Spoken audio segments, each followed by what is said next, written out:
আসসালামু আলাইকুম। আমাদের পরিবারের পক্ষ থেকে সবাইকে জানাচ্ছি ঈদ মোবারক। সবাই যে যেখানে থাকুন না কেন ঈদের দিনটাকে সুন্দর মতো উপভোগ করুন। সারা বিশ্বে সবাইকে জানাচ্ছি আবারও আমাদের পরিবারের পক্ষ থেকে ঈদ মোবারক।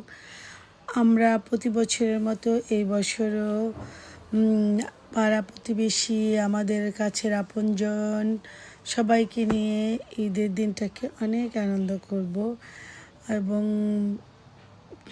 এখানে আমাদের তেমন কেউ আত্মীয় স্বজন নেই, তারপরেও আমরা যারা আমাদের আশেপাশে আছে সবাই আমাদের আত্মীয় থেকেও অনেক বেশি কাছের, তাই সবাই মিলেমিশে সবসময় একইভাবে আমরা ঈদ করি।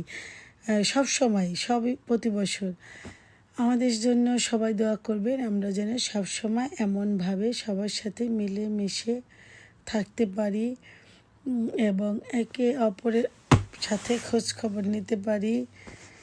সবাই সুস্থ থাকুন, ভালো থাকুন, ইনশাআল্লাহ।